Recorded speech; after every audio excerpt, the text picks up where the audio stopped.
Help! Save me! A heart-wrenching cry pierced the usual silence. He's coming! The screams echoed within the smoothly floating spacecraft. We're all going to perish. What's going on? Close the door quickly. Stay away. One of the ship's hatches displayed cracks, bloody marks, and smudges. Only dark figures remained on the surface, leaving traces and disappearing into the ship's depths. Help!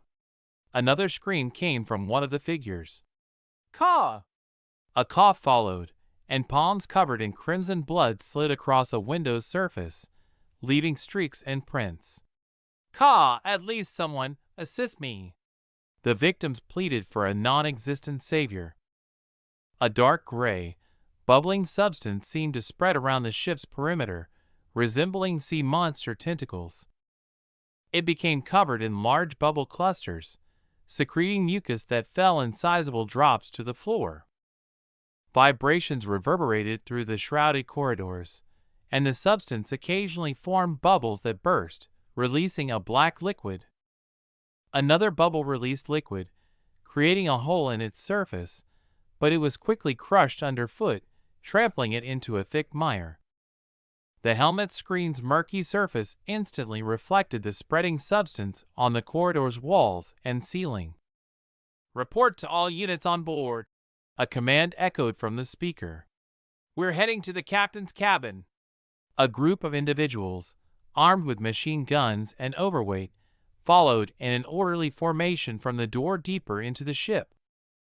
I repeat, all divisions. The commander's voice sounded from a small light blue shaded screen on the suit's sleeve, its lines resembling an ECG report. This is the captain. One of the fighters inquired. Should we ask his ally, following closely behind him? Another fighter responded. You must disregard these instructions if you want to save others. A fighter with the label 0 to 1 on his back exclaimed. We're proceeding according to the plan. We must save as many human lives as possible. His orders were met with shouts of agreement as the squad advanced through the shattered corridor, marked with bloody splatters. The fighter, who was walking ahead of the group, peered around the corner and listened to the sounds. From the room in front of him came a pitiful voice, asking if anyone was there and begging for help. Motivated by the desire to find out what it was, the group of soldiers moved cautiously toward the sound that kept calling for help. Resting against a wall, he made the decision to peer out from the cover towards the source of the voice. The stunned soldier exclaimed as his eyes widened in shock. A horrifying scene unfolded before him. In a room adorned with formidable tentacles, amidst which bubbles hovered, lay two towering mounds of lifeless bodies. Their contorted faces mirrored the emotion of sheer horror. How can this be?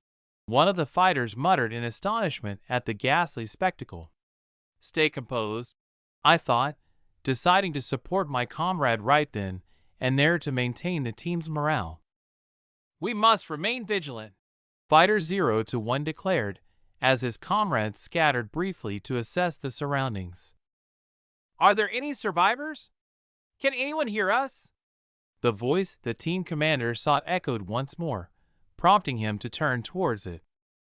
Help me out from here, came a desperate plea from beneath a lifeless body. You won't notice it right away. Be patient, the fighter exclaimed, rushing to aid. However, his surprise was palpable when he finally saw the victim.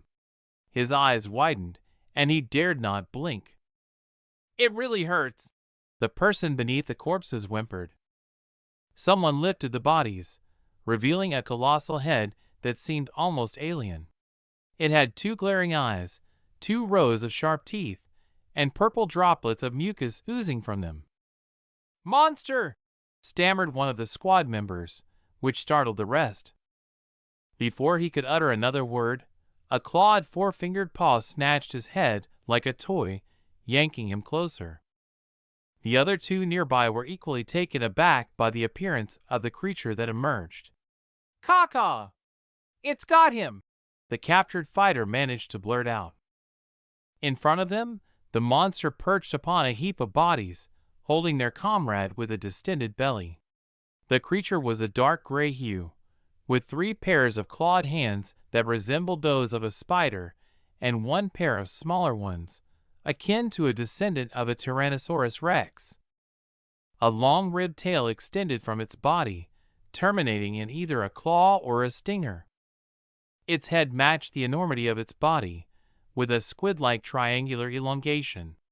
Small white eyes bore narrow, elongated pupils, while 2 rows of sharp teeth, stained with brown blood, resembled those of a piranha. "The enemy is on the horizon!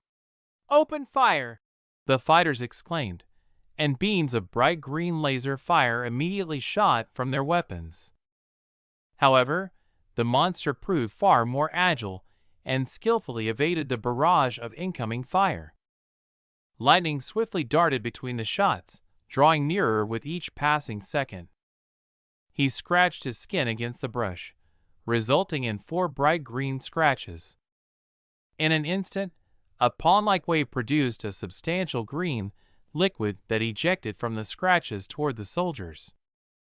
The soldiers had no time to respond. They were taken aback by the sudden flight of acidic blood in their direction. "The monster's blood is acid," exclaimed one of the soldiers. The green goo landed on the hand of one of the fighters, immediately corroding through his suit, releasing steam into the air. "Oh God!" Another soldier cried out as it struck his helmet, melting it down to his face and onto his hand, leaving only a set of snow-white knuckles where a hand used to be, with no traces of blood. "Calmly," one of the fighters who had just entered the fray declared. "Administer the medication immediately." Suddenly, a green beam shot toward him. He was thrown to the ground, his only response being agonized screams echoing through the ship.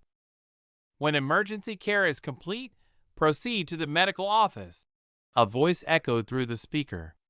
His helmet was partially crushed, making it impossible to open his eyes, and blood trickled from his temple in thin streams.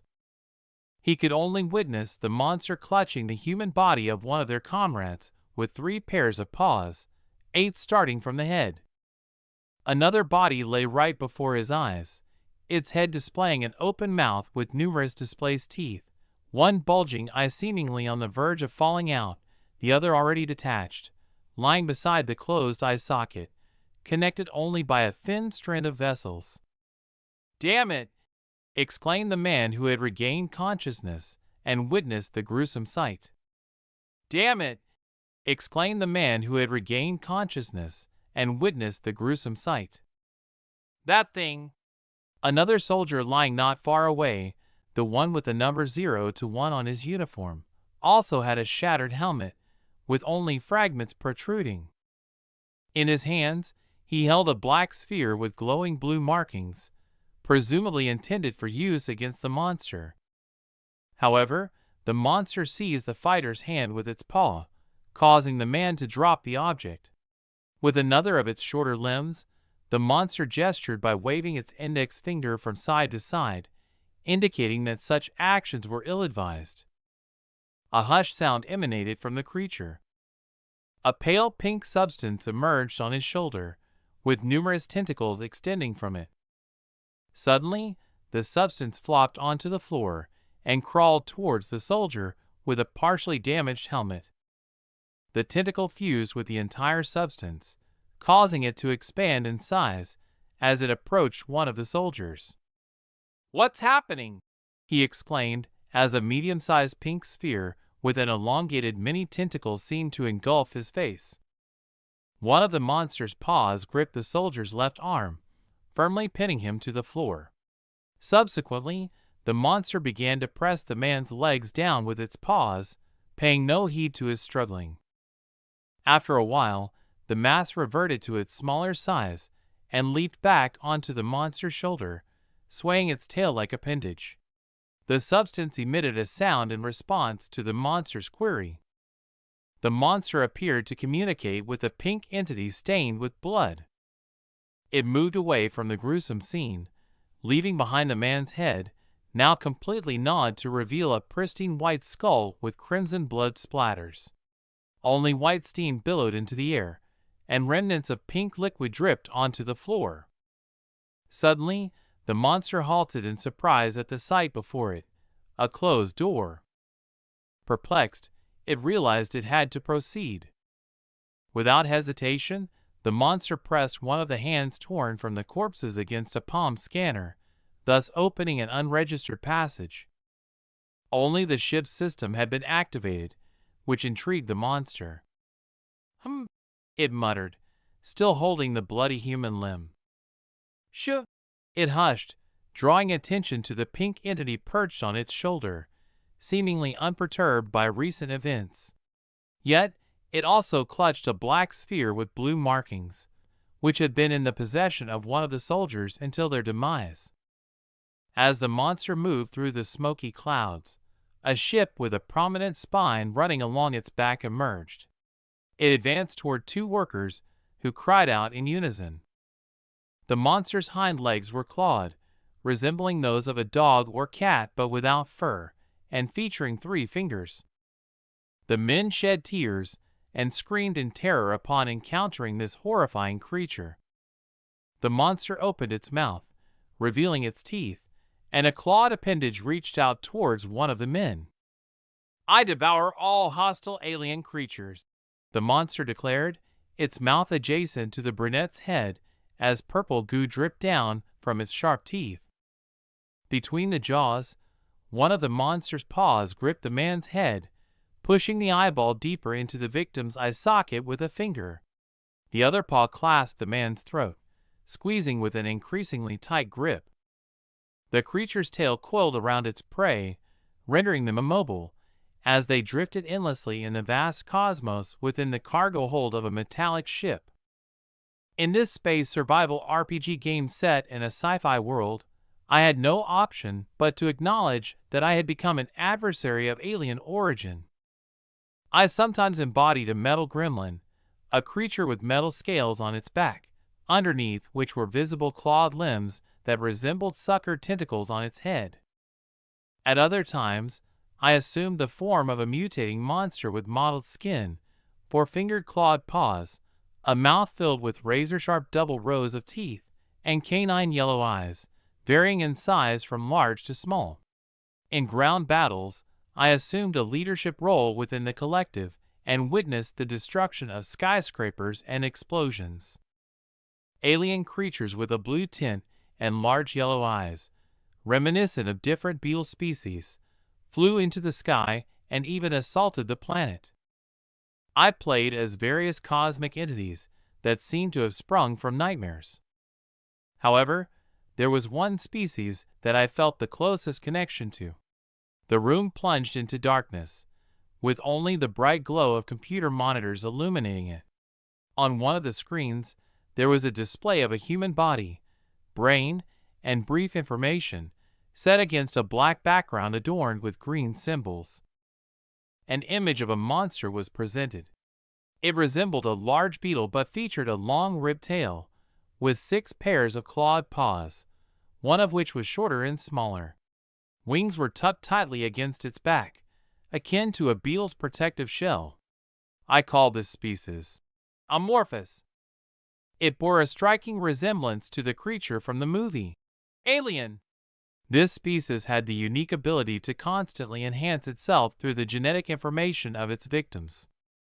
Initially, it might have seemed like an unconventional choice due to the immense difficulty of survival, the inability to communicate or cooperate with others, and the status as one of the game's most challenging races.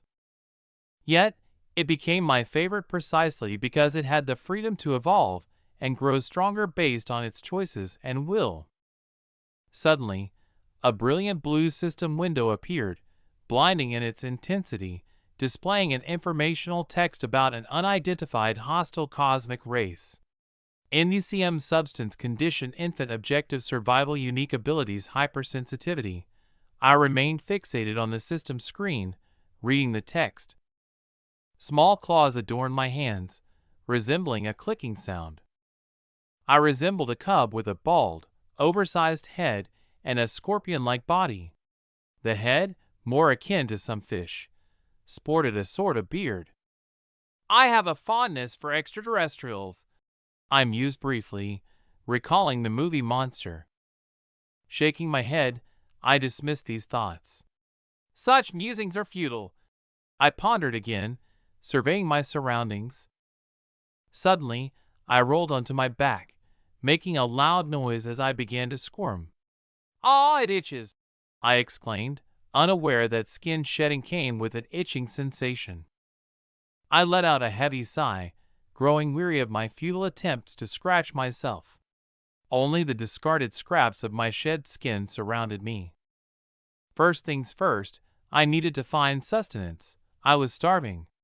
I pondered, forging ahead. The area appeared to be spacious, but a portion of it was occupied by boxes sealed with striped tape. These large metal containers were typically used for bulk shipments or livestock transport. The surroundings seemed reminiscent of a megacorporation or a star union, I thought, studying and analyzing the area. If they apprehend me now, they'll likely terminate me immediately. Supersensitivity, I mused, raising the chin whiskers that adorned my chin. A light turquoise pulse emanated from them in various directions, granting me the ability to scan the contents of these boxes and containers. Oh, there are cardboard boxes from Black Mice Corporation, and in the others, barrels covered with rags, I noted. Aha, I've found it, I exclaimed, swiftly discerning the object I sought.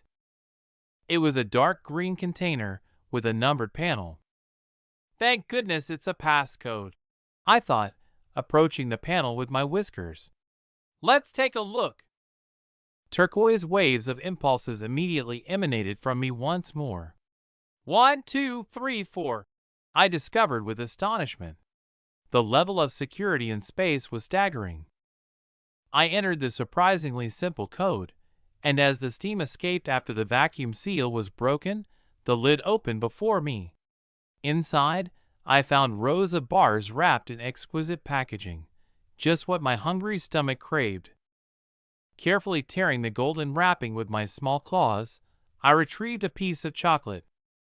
It appeared rubbery as I chewed on it, but it managed to satiate my hunger somewhat.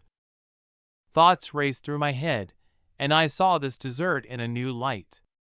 It may not have tasted quite the same, but it provided sustenance. Suddenly, a cockroach attempted to dart past me at high speed.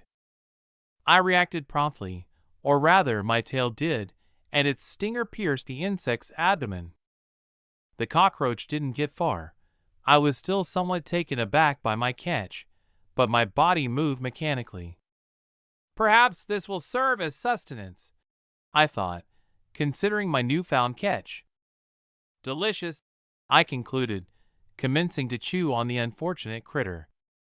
Just as I had almost forgotten it, the window of the light blue system reappeared before me. Predator effect activated. Wings acquired successfully. Genetic data extraction from the biological properties of a cockroach initiated, the system notified me. Under the label, Wings, there was a red inscription, accompanied by two potential answers, yes and no. I considered myself fortunate to have acquired a valuable gene so swiftly. The abundance of genes was a crucial aspect of amorphous functioning. The more genetic information it gathered, the stronger it became in return, opening the door to evolution into more formidable beings. Wings, not a bad choice, I reflected while delving into the text on the system's information screen. Without much hesitation, I tapped the yes button with my claw. What was there to contemplate? I had consented, and without delay, they began to sprout from my back. Initially, they were mere protuberances, but over time, slender wings emerged beneath a sturdy layer of protection. Not bad, albeit somewhat petite for a scorpion's back, I mused. But if they're offered, why not accept them? The challenge lay in figuring out how to move these wings effectively in their current position on my back. It appeared that I should manipulate them akin to moving a trapezius muscle. Contemplating the task, I realized it was more challenging than it initially seemed. Nonetheless, I decided to give it a try. Summoning my resolve, I edged closer to the edge of the box and extended my newfound appendages. My body responded, soaring a brief distance into the air. However, it still felt peculiar, and the wings seemed ill-suited for my size and weight. To address this, I swiftly devoured the bars one by one, disregarding their peculiar taste. I calculated that they burned more calories than I had anticipated. As I was engrossed in my task, a rustling sound caught my attention. Peering down at the floor, I observed cockroaches scuttling about in groups. The realization dawned that harnessing the wings required specific abilities. This notion took shape in my mind as I continued to consume another bar while observing the insects. Setting my initial objective, I pierced the body of the cockroach with my stinger, and it promptly entered my mouth. A clear liquid oozed from the sting, mingling with my saliva as I removed the cockroach from it. "This makes it 20, I ruminated, mentally tallying my victims. "Does it truly serve any purpose? It tastes oddly dull." Just as I mulled over this, the light blue system window materialized once more.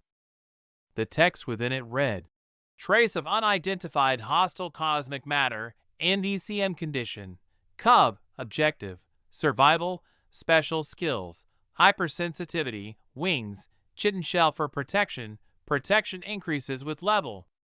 I studied this fresh information and noted that the increased protection was a valuable attribute, enhancing overall survivability. However, I couldn't overlook the complexity of the task. Scratching my head, I contemplated the implications with a hint of despondency. Survivability hinges on minimizing aging through reduced energy consumption, particularly pertinent to passive insects and plants, I pondered. This means I must catch more cockroaches if I wish to endure. I quickly scanned my surroundings from various angles, considering a change in tactics. I decided to climb atop one of the boxes for a better vantage point to observe the cockroaches without arousing their suspicion. Why not attempt flying again? I pondered after making numerous sacrifices. I contemplated leaping between the boxes, trying to stay airborne, even if only for a brief moment. Without much delay, I made the attempt, driven by the sight of potential prey. The majestic amorpha within me posed a question. Without hesitation, I darted toward the cockroaches as if famished, though we all knew my true intent.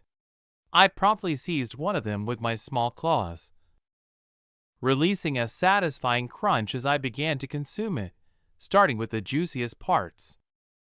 However, my luck took a downturn as I noticed one of my victims attempting to escape while I was preoccupied with the first.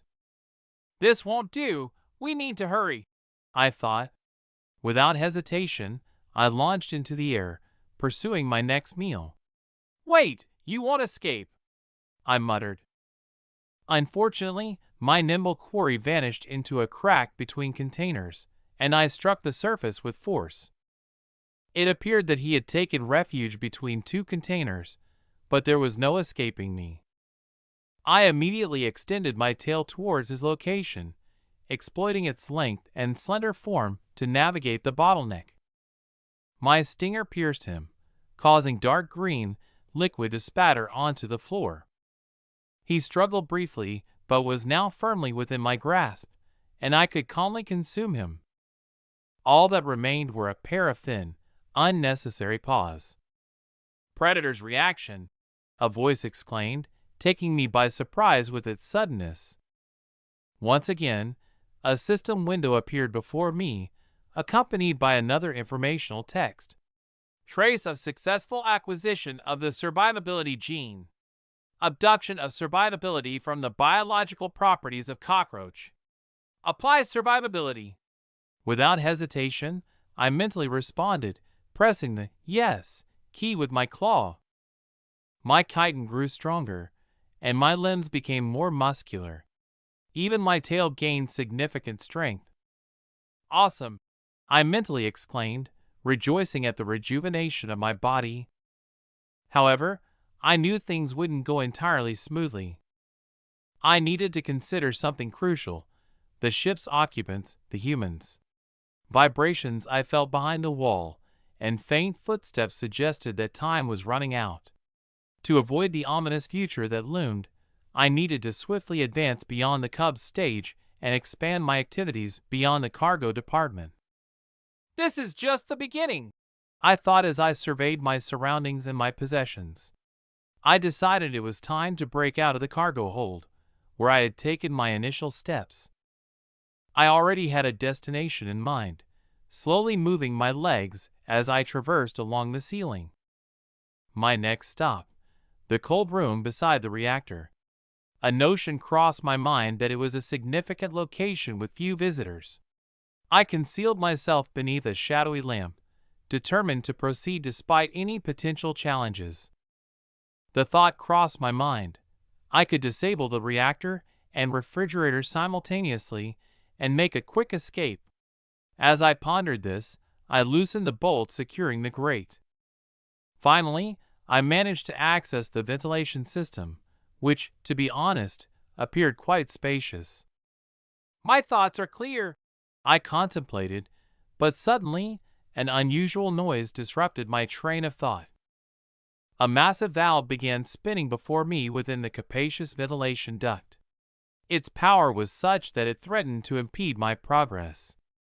This is unnerving, I admitted, taken aback by the immense air pressure that seemed poised to sweep me away. Carefully, I inched closer and decided to tamper with the fan's grill. With a few swift motions, I managed to dislodge the grate, causing it to clang as it was carried away by the air currents. Damaging the fan would trigger an immediate alert to the humans, leaving me with no other option but to navigate past the blades at precisely the right moment. This was the moment to rely on amorphous capabilities. I initiated a pulse from my chin whiskers, releasing a mixture of iron oxide, air, and fine metal powder. I contemplated the situation, recognizing that the rotating blades would eventually wear down and slow slightly. My analysis led me to conclude that the time was right. I set a nervous impulse to my wings and lunged toward the target, thinking, all or nothing. I shielded my head with my front paws and propelled myself toward the large fan with a single thought: to slip through. I had only a moment, but it was better than nothing. The valve barely grazed my stinger-tipped tail as I flew past it, propelled by the force of energy. I'm alive! I rejoiced mentally, my excitement causing me to break into a sweat. I wasted no time and continued my lengthy journey. Eventually, I arrived at one of the ventilation passages and overheard a conversation. What about the result of Experiment 26? A voice inquired as I drew nearer. Another voice responded, It failed. The boss won't be pleased. You're a rookie, though. There's not much we can do about it. Things aren't going smoothly with the boss. The man with short blonde hair and dark gray eyes spoke. Let's just get this over with, replied the other man, who had a longer shock of hair and blue eyes. I found myself puzzled by what I had just heard. Was this not an ordinary ship? It seemed that they, too, were affiliated with the megacorporation. These megacorporations were groups that thrived throughout the solar system, governed by materialistic motives and overshadowing traditional governments. Against the backdrop of brightly lit skyscrapers, two figures stood, their hair fluttering in the breeze. In the breeze stood two young women, one with brunette hair and the other with blonde locks. Although many races in the game were neutral, the megacorporation leaned toward malevolence. It was the sole place where an ordinary person could be transformed into a slave. My immediate goal was to remove the screws and access the room beyond. In games, when such moments arise, reality takes on grim hues. As soon as I removed one of the grill barriers, I swiftly entered the room and settled onto the floor. Surveying my surroundings, I pondered how to proceed based on the type of research vessel this was. I activated my whiskers to initiate an impulse, allowing me to study and analyze the environment. There was a mutant soldier, a Hulk, well-versed in ground combat, with green-tinted skin and a metal mask that left his eyes uncovered. This place would grant me a robust physique and combat abilities. There was also mention of the space elf cult, experimenting with superpowers. Among them, a girl with outstretched arms emanated lightning and had plum-colored skin, blue eyes without pupils, and upward curving horns on her head. A third eye adorned her forehead, offering a potent psychedelic gift. Although I was tempted by the cult, obtaining psychedelic power from the outset seemed too ambitious. My thoughts were interrupted when I heard a voice from outside, crying for help. Intrigued, I crawled in the direction of the voice and peered around the corner. The voice called out again, originating from a tall flask containing a round, light pink object with wires and listless antennae. It was a bubble amoeba, and its unique trait was its ability to preserve oxygen, rendering the topic of food irrelevant for an amorphous being like me. I contemplated using hypersensitivity to find a clue and set a pulse throughout the room for analysis. To my surprise, the spherical object began emitting small lightning currents, which piqued my curiosity. The researchers had discussed this phenomenon. It struck me that clicking on it might end the experiment. Trusting my instinct, I pressed one of the keys. The dark screen displayed a diminishing light strip responsible for the creature's impulses, and the pink entity expressed its gratitude. I whispered to myself, "Now you can live as you wish." Suddenly, I heard footsteps approaching, signaling imminent danger.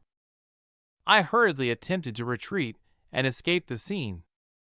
I quickly settled onto one of the shelves, alongside some experimental subjects enclosed in cylindrical jars. Unfortunately, my wings only carried me this far, so to speak. Suddenly, the door slid open with a rustle, and the sound of heels clicking echoed in the room. "When will the 26th experiment yield results?" inquired the first person to enter, a woman with nearly ash-gray skin and a bobbed, cool-colored hair. She held a black cat in her hand, gently caressing it. Following her was a man who seemed to crawl behind her, possibly one of the individuals who had previously spoken in this room. He clutched a white tablet and appeared rather uneasy, as if the woman was a person of great importance or that he was intimidated by her presence. "There's progress at the moment," he mumbled, "but it needs a bit more time." "Time is money," the woman retorted, turning sharply towards him. "I need to report the results to the company before I reach my destination. If you can't achieve the desired outcome, the company might reconsider your role and location here." The man was taken aback by her abrupt response and nearly knocked over the bottles on the shelves as he turned to face her. He clenched his teeth, perspiring heavily, seemingly overwhelmed by fear. On a nearby shelf, a glass flask held a skull with hair sprouting from its interior, adding to the eerie atmosphere. "Please don't," the employee pleaded, but the boss's gaze merely slid coldly aside. The senior researcher, Mr. Outyway, remained silent, his eyes locked on the woman, his nervousness escalating. He trembled as if insects were crawling over his body. "Are you sure?" the employee blurted out. "At the very least, you'll secure the position of chief researcher if everything goes well this time," she responded without taking her eyes off the experiment, her furry pet calmly grooming itself in her hands. "What about going to Ionim?" the senior employee dared to speak up. "Ionim?" The woman was momentarily taken aback, pondering the suggestion. An awakening drug produced by the Star Union, she murmured as she stroked her cat. It's a drug we've never attempted. The man started to say something more, but the boss interrupted him. I've considered all potential ingredients while observing the creature behind the glass, she continued, never taking her eyes off the experiment. All that's left is I own him. Very well, she agreed. Proceed immediately. What? The man was startled, perspiring even more from excitement. If he doesn't assimilate the neutralizer, it'll interfere with the life support system. This is a situation where the study results should already be known. The woman replied, True, but you should understand the gravity of the situation. She had observed everything while I hid behind the bottled experiments, and it appeared I had succeeded. Yes, I'll do everything, the man mumbled as his fingers danced across the keyboard. I'll start with 0.100 milligrams. 0.300 milligrams. The spherical substance began to vibrate from the administered impulses. 0.500 milligrams. There's a reaction now. 0.700 milligrams, he said, and the ball responded with undulating movements. Wait, if there's a reaction, you can increase it further. I'll input the full dose. You have it, the woman said with an amused chuckle at the outcome. The employee was instantly taken aback. It's not much, he started to mumble. Get out of the way, she ordered, pushing him aside without hesitation. She promptly pressed one of the keys. 3 greens shifted to yellow under her pressure. Along the slender tubes connected to the substance, small particles rushed as if illuminated by violet light. That's enough. The creature was writhing and crying out in pain as it received a violent electric shock, though only I could hear its anguished cries, and not these deranged scientists. Help! The creature cried out once more. While the creature suffered and begged for salvation, the head of the laboratory observed with evident pleasure, her smile growing broader. Pain, you are welcome, she remarked. I felt a deep sympathy for him, but I couldn't offer any assistance. How could I help him in his agony? The woman continued to chuckle as she considered the experiment's results. An interesting result. We need more interaction with experiment 26. Before her floated the same creature in the flask, though it was no longer an elastic pink ball. Now it had become a contorted mass with more tentacles of varying sizes, appearing rather uneven. Are you okay? The employee mumbled. Yes, let me know if there are significant results, the woman replied as she walked towards the exit, still stroking her cat. The employee responded with a mere mumble and a bow.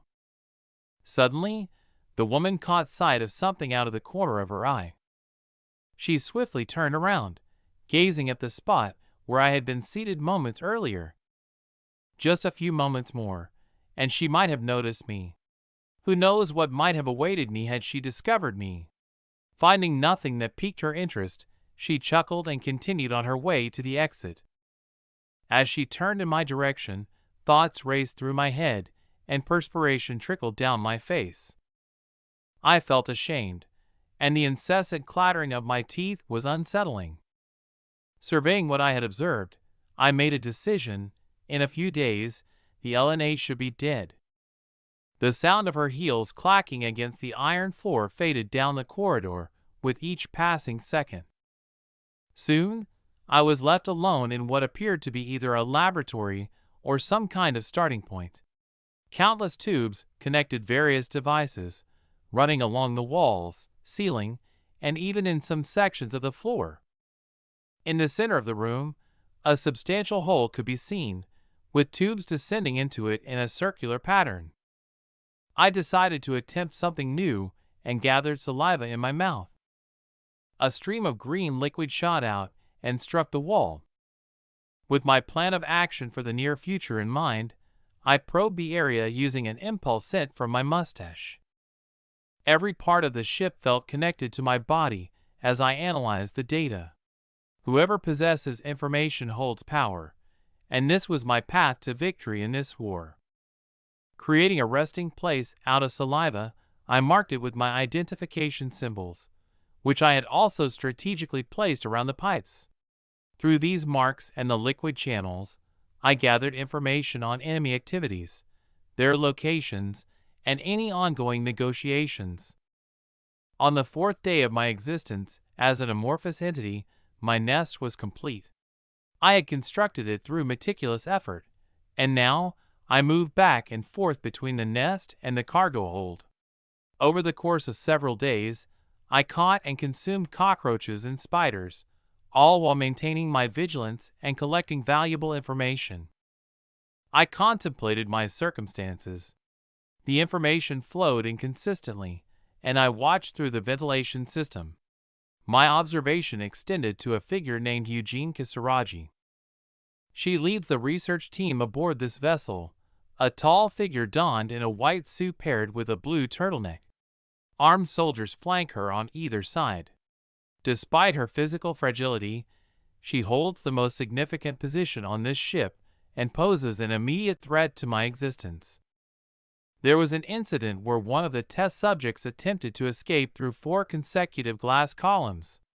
However, one of these columns lay broken and vacant. Amidst the confusion among other researchers, she successfully apprehended the fleeing experiment, a towering creature, equivalent in stature to a human. The creature boasts numerous head appendages, each adorned with multiple claws, and 2 ossified whiskers with small claw-like tips hanging from its chin. A peculiar tracking device had been devised within 2 hours, an anomaly that seems both strange and promising for a person. I couldn't help but ponder if she possesses the potential for psychedelic power, a rare ability present across all races, akin to superpowers like psychokinesis, telepathy, and mental control. Such innate potential rarely manifests among humans, irrespective of her talent. In circumstances involving armed soldiers, her authority remains unquestioned. As I nestled in my cradle, consuming bars one by one, I contemplated how to navigate this situation. Suddenly, a system window materialized before me, a sight unseen for some time. Its text displayed, "Race, unidentified hostile cosmic matter, condition, infant, goal, to survive, special skills, hypersensitivity, wings, chitin shell, survivability, paralyzing sting, new." Repeating the words, paralyzing sting, mentally, I absorbed the information. It appeared to be the ideal skill for someone as physically feeble as me.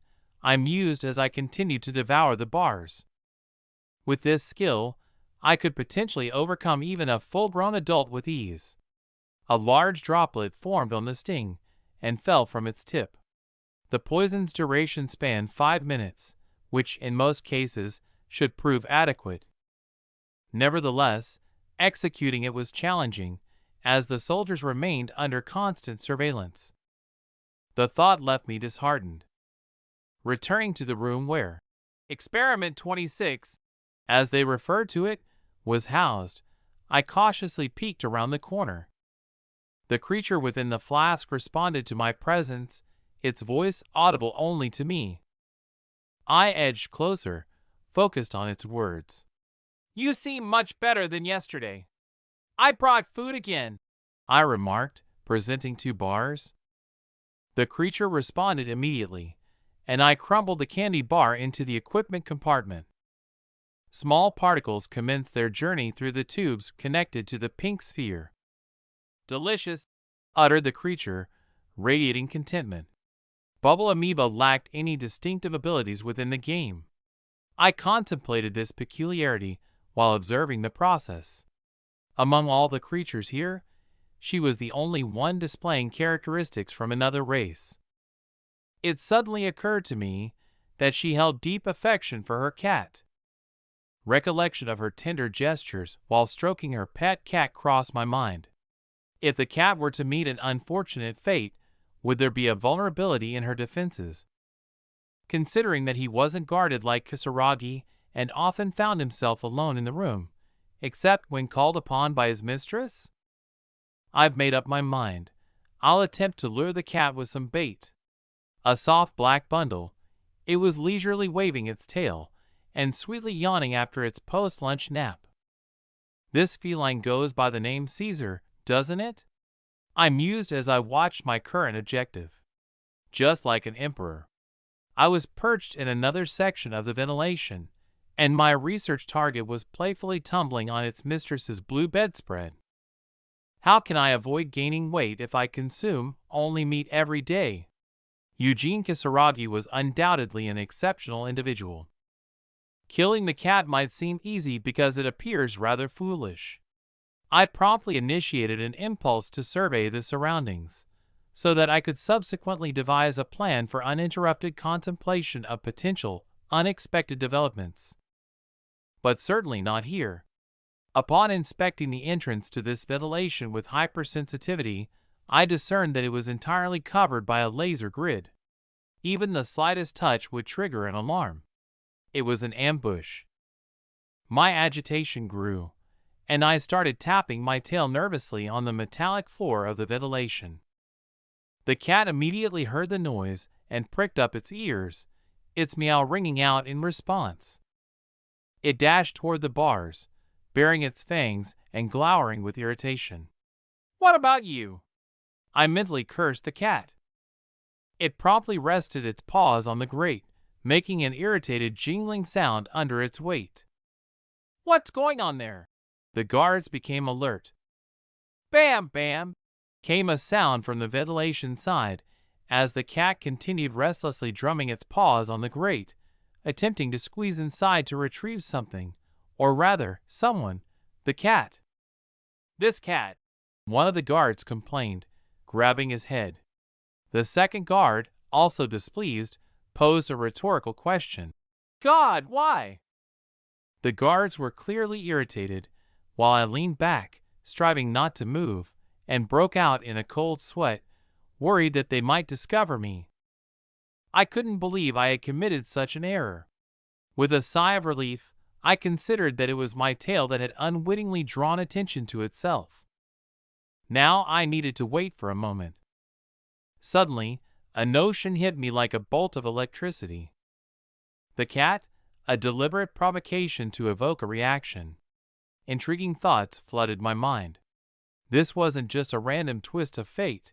It had led to a brilliant idea. The plan had matured. The cat reclined on the bed, playfully rolling from side to side, engaging with its restless tail. Abruptly, it caught another sound and snapped to attention, ears erect atop its head. Lifting its head, it fixed its gaze on the ventilation, the source of the unusual sounds. The cat drew closer, spotting a slightly twitching cockroach corpse behind the bars. Its eyes gleamed with interest at this newfound victim. With a gentle touch of its paw, it nudged the bars open, allowing the lifeless insect to tumble to the floor.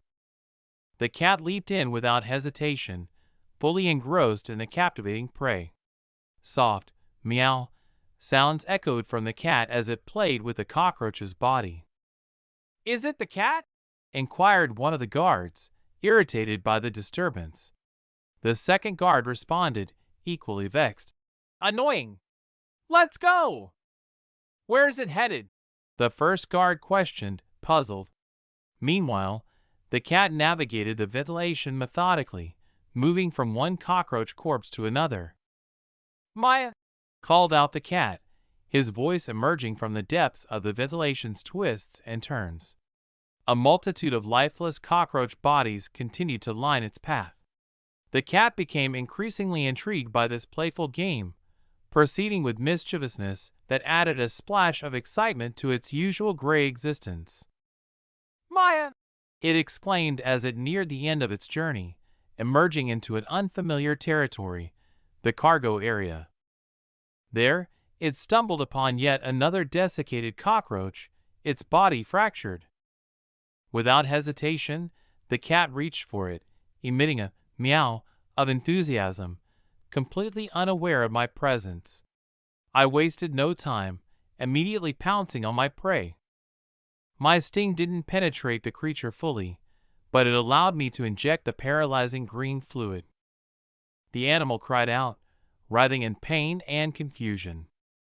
Caw, caw, caw, it vocalized, its eyes nearly bulging from their sockets. Vomit spewed from its mouth as it grappled with the excruciating torment. My new abilities seemed to terrify the victim. I opened my mouth, poised to finish my prey. What? It's insane, I thought, dismantling the carcass with my sharp teeth, tearing it apart. The taste was divine, and I savored it greedily, as if I hadn't eaten for months. From the corridor, the noise of approaching heels echoed, with each passing moment. Just a moment later, the main leader, her hair disheveled like resin, emerged from the corridor. Her condition left the employees in astonishment, causing them to leap to their feet in fear. A woman with a confident stride quickly approached a uniformed man seated at a computer, tracking something. She wasn't alone. 2 uniformed men with weapons stood by. "Hello, Captain," she addressed a blue-eyed, bald man in a black jacket. "When will I see Caesar?" The infuriated woman's displeasure was evident as her lips curled. "The soldiers are searching for him," the man replied calmly. "A little patience." "It's been 2 hours." She raised her voice and slammed the table in frustration. Clearly, she was unhappy with the situation. "She follows an eating regime," she muttered angrily, akin to a witch from a swamp. "Something must have happened." "Dear head of the research group," the captain finally spoke after a pause. "I repeat, we are on a ship. If the cat didn't escape on the rescue ship, he must be here somewhere. That's why I'm telling you to find him right now." The woman screamed again, growing angrier at the captain's calmness. "If you wait, everything will come to its senses," the captain continued, maintaining the same composed tone. He silently pondered who this cat was. Damn it, if it weren't for noble capital, he thought, gritting his teeth in displeasure, he would put her in solitary confinement right now. "What about the guards?" the woman exclaimed again, leaning towards him and not lowering her tone. "Are they all in custody?" The man calmly outlined preventive measures. "Execute them now," she abruptly interrupted him, shocking the captain with her sharp demand. Her authority seemed to allow her to give immediate commands, and she emphasized, "Power has an hour." "It's too much," the man spoke, sweating. "If they're executed, it will outrage the other soldiers." "What?" the woman screamed again, clenching her teeth and moving closer to the captain. "Does progress in the search mean we shouldn't talk about punishment?" All the employees were surprised, even stunned, by the unfolding events. This certainly didn't bode well.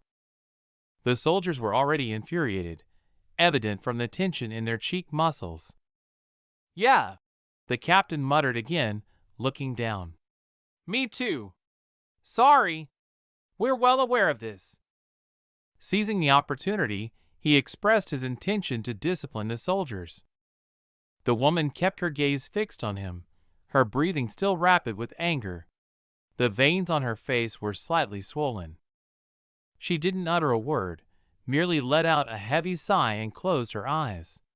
She was thoroughly dissatisfied with the entire situation, especially with an action she knew was inevitable. She threw a glance his way and immediately turned her back on him. "I'll be back in 2 hours," she said. Her anger still evident, only briefly facing the captain. "You'd better consider relinquishing your role as captain." She left the room, leaving behind a sour atmosphere that soured the mood further. "Damn!" the captain exclaimed, slamming his fist onto the table. "Where could he be?" The captain voiced his question aloud, not bothering to address anyone directly. "Where is he?" I asked, grinning. I had already observed this scene and had a feeling in my gut.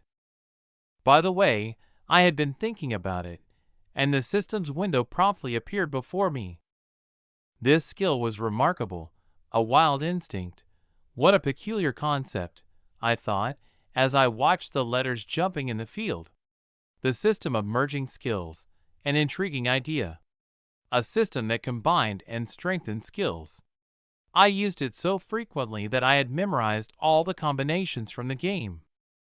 I was speechless when I saw the notification in the text box. When I was eating the cat, the text in the system window read, "Abduction is a wild instinct among the cat's biological properties. Apply wild instinct? Yes/no." I'm a gaming expert, but I had never encountered anything like this before. A light blue system window with a limited number of lines. The wild instinct skill had been applied, and it mentioned the possibility of merging with the existing hypersensitivity skill. Immediately, a new system window appeared, displaying different content. A fusion of wild instinct and hypersensitivity. A new skill, Predator Sense, has been obtained. Predator's Instinct, an improved skill based on the existing skill. You can detect threats in advance. I tried to activate it, as it claimed to detect danger, and the supersensory ability was now much stronger. However, the anticipated effect of predicting the future didn't activate. Most likely, it was a passive ability that operated automatically, only kicking in when a threat was present. I pondered this as I moved swiftly through the ventilation system. We'll have to investigate this further. I wondered what the woman was up to. She was likely no longer herself. I mentally celebrated my small victory. Darn it! The leader exclaimed loudly, slamming the table. Stabilization takes too long, she protested, growing increasingly nervous. As expected, I began observing the unfolding events. The type of person who values something deeply becomes sensitive to its absence, causing them to lose self-control. The second objective had also been achieved, and I mentally summarized the outcome, smiling contentedly at the unfolding situation. Specifically, the division between Eugene Kisaragi and the soldiers had created a significant divide. Initially, the guards had no fondness for the cat, yet they were now feeding it the finest meat, too good even for cat food 3 times a day. The guards watched with envy as Cat couldn't get enough of the selected meat, a behavior that naturally provoked anger in a typical person. In essence, everything was more straightforward than it appeared. The anger stemmed from their class differences. Eugene Kisaragi belonged to the upper class within the megacorporation Noble Capital, while the soldiers were compelled to obey her implicitly, fearing the repercussions of direct protest. Ultimately, they chose the cat as a convenient scapegoat to release their pent-up frustrations. In other words, the cat acted as a shield. But what if the scapegoat were to disappear, requiring them to go through the extra trouble of finding the despised creature? Would the soldiers still protect her as before? It wasn't just Eugene Kisaragi who had lost trust in her soldiers. She had lost something incredibly dear to her life due to the negligence of the guards. I mentally expressed gratitude to the deceased cat and smiled contentedly once more. It was now time to acquire Eugene Kisaragi's genetic data, and I continued to watch her suffering. What the heck? She explained, breaking the recent silence. She abruptly rose from the table and hurriedly moved somewhere. She approached one of the experiments, her fingers swiftly dancing over the control panel keys. Suddenly, a lizard-shaped experiment was jolted by electric discharges, and Eugene gritted her teeth even harder in frustration. It's all because of her, she explained once more and moved past the flasks containing the next set of experiments. Among them was a rather large head with purple skin in one cylinder. The lower body of an alien in another, sans hands, and in the third, an alien resembling a small dragon, covered only in muscular layers with an ossified jaw. Kisaragi seemed to sense something and immediately directed her attention towards another cylinder. The aggressively minded commander-in-chief almost growled as she approached the flask containing Experiment 26. "If you think about it," she said, eyeing the pink lump with displeasure, "you were there too." Eugene's lips curved into a horrific smile, more akin to the grin of a maniac. She paused for a moment, and then Kisaragi confidently pressed one of the green keys, the same ones they used with an employee for an experiment involving the interaction of this creature with electricity. Instantly, small purple particles began to move along. The slender tubes leading to the creature abruptly halted, causing the creature, inaudible to humans, to scream once more. It was repeatedly pierced by electric discharges, and it cried out for help. After a while, she raised her index finger over the button once more, determined to press it. However, something caught her attention, and she swiftly turned away. The woman exited the room, leaving the creature to endure the electric shocks and suffer in agony. Imagine witnessing such a scene. This creature hadn't done anything to her, so why should it suffer due to someone's whim? Suddenly, the creature spoke, surprising me. I looked at it, and it seemed the entity had noticed me. It immediately extended one of its branches, so to speak, in my direction. However, I remained silent, pondering my next move. Silently, I turned and crawled away through the ventilation, distancing myself from this room and the suffering creature. We couldn't talk right now. Instead of offering a few words of comfort, I decided to give her what she truly needed: revenge. 2 hours passed. "How's it going?" Eugene asked, reappearing in the captain's field of vision and clenching her fists. "We're commencing the search," replied the captain coldly. "Wait a little longer," the man continued, but he was abruptly interrupted. "Captain!" Eugene growled indignantly. "No, Samuel, are you defying the will of noble capital?"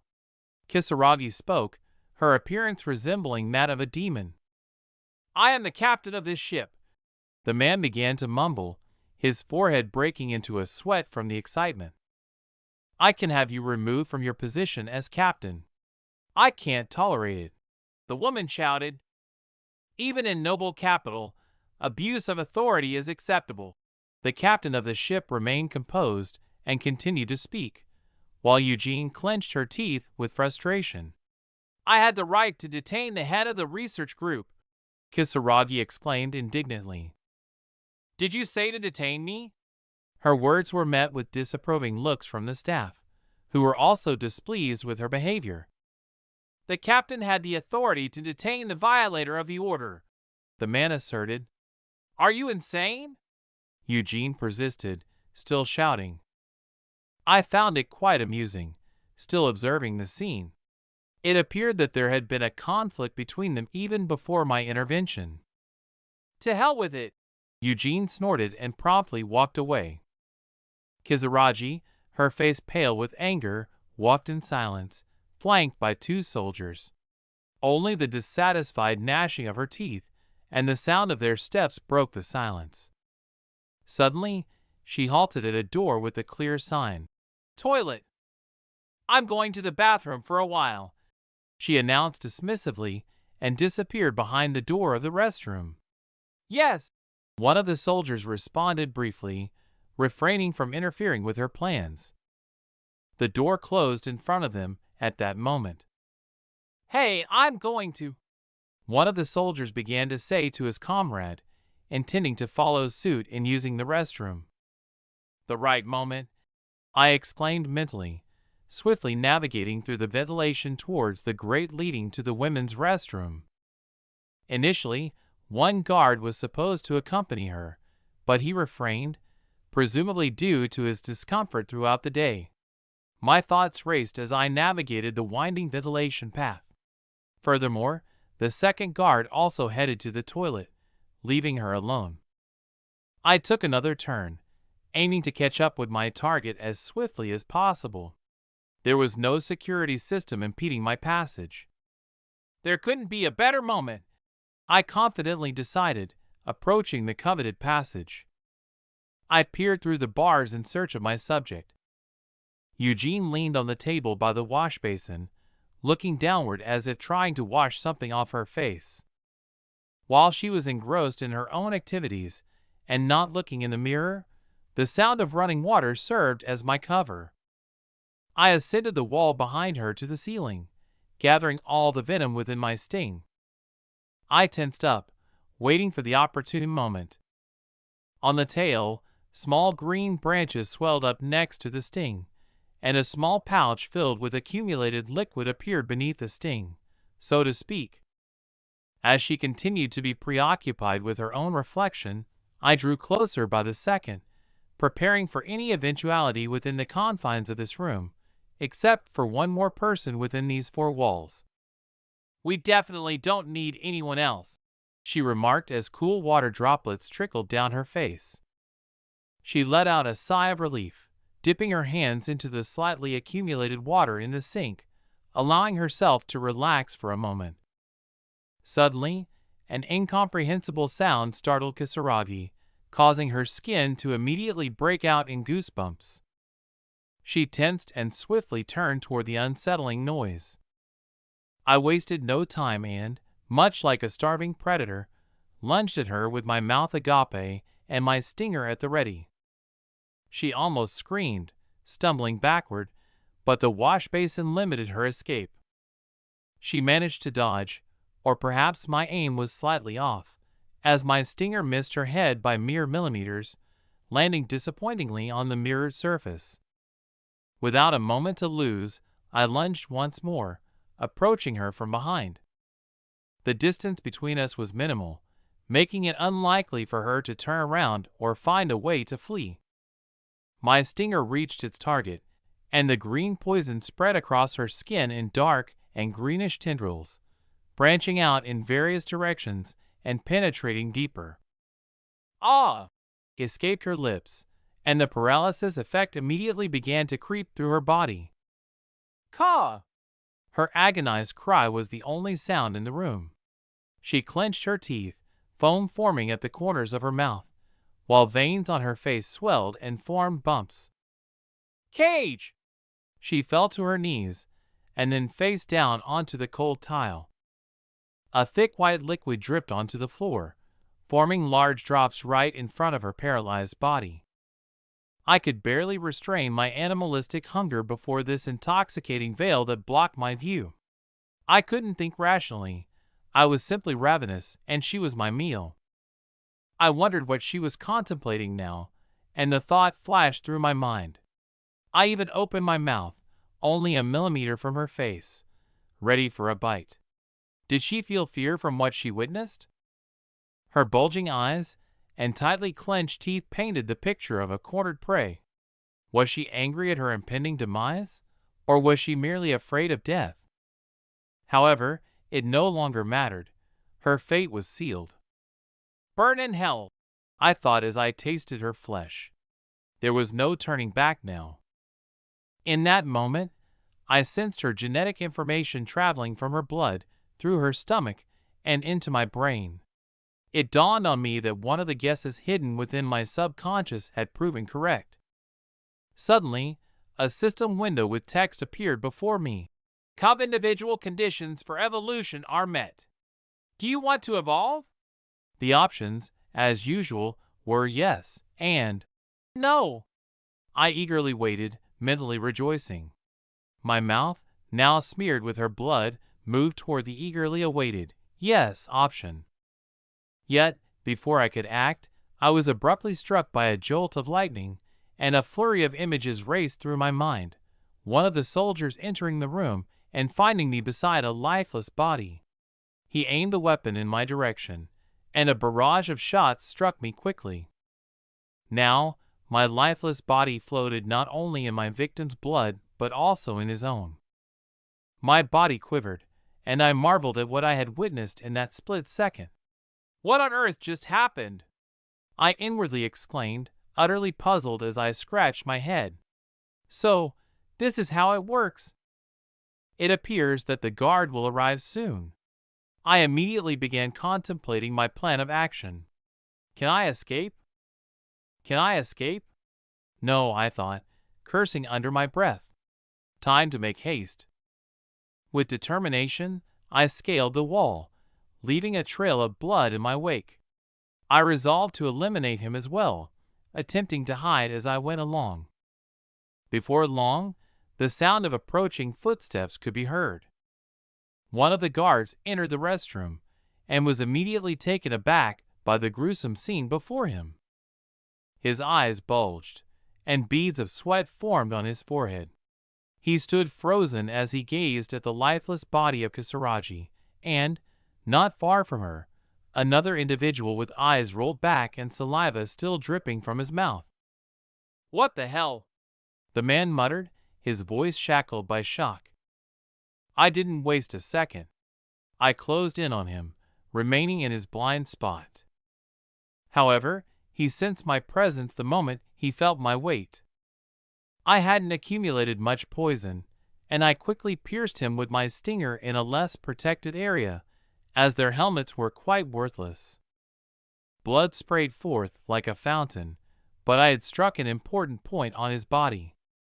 His lifeless form collapsed to the floor with a thud, ready to rest against a nearby wall. I found it strangely amusing. Without hesitation, I hurried to the ventilation to make a swift escape. I didn't know if another guard would appear, so I needed to move fast. "I'll hurry," pushing aside the twisted grate, I resolved, disappearing without delay. There was a possibility I hadn't even considered, that there might be some means of tracking me, so I would compensate for my actions and head to the nest, I decided, having thought through my plan. Seated in the nest, I studied the area using impulses and tuned into the right wave, as if meditating. "It's all clear," I thought, glancing around once more. "Good, let's proceed." I had finally made up my mind and confidently pressed the "yes" option with my claw. The text in the system window immediately changed. "The evolution process is activated. The cub is an individual." My claws seemed to vibrate, or rather, a sensation of itching briefly passed through them. It didn't last long, just a fraction of a second. Then, large drops of viscous liquid began to appear sporadically, not really draining but rather just appearing here and there. I tensed up immediately, but this strange substance continued to manifest from all directions, obscuring my field of vision. It drenched me with substantial streams, and I found myself entirely enveloped. Suddenly, the slurry solidified, and in the same instant, it encased me like a cocoon. Inside, I was transformed, resembling a butterfly, or more precisely, a caterpillar. Inside the cocoon, the embryo's memories took on this strange quality, leaving me bewildered. Enveloped in the warmth of the slime, I felt like an entirely different entity. The slime was drawing something from me, I thought, as my chitin disintegrated into particles and separated from my skin. I wished to open my eyes and witness the transformation, but control over my body had been relinquished. I was enclosed within the cocoon. I did what I could, I pondered, and a multitude of bubbles escaped from my mouth. All that remained was to wait. The nest, comprised of numerous pipes adorned with green slime, ventured into obscurity. Only a solitary beam of slightly brighter light illuminated my cocoon at the center of the nest. Before long, the slime began to solidify on the pipes, causing small particles to descend upon the cocoon. A brief moment later, a vibration coursed through the cocoon, and a deep crack materialized in its middle. Beneath the surface, purple-blue skin emerged, bearing prehensile paws coated in a translucent, viscous substance reminiscent of mucus. I first rested on one of the paws, then on the other, in an effort to free myself from my evolutionary tomb. I stood upon the remnants of the evolution slime that lined the nest's bottom. Columns of steam emanated from me, and I had become bulkier than before. Now, I possessed normal limbs instead of claws, enabling me to grasp things with ease. My teeth had multiplied and grown larger, even sharper. I straightened up and emitted a low cry, as if clearing my throat, knowing that my mind was distant, and no one would likely hear me. Thanks for watching and have a great day.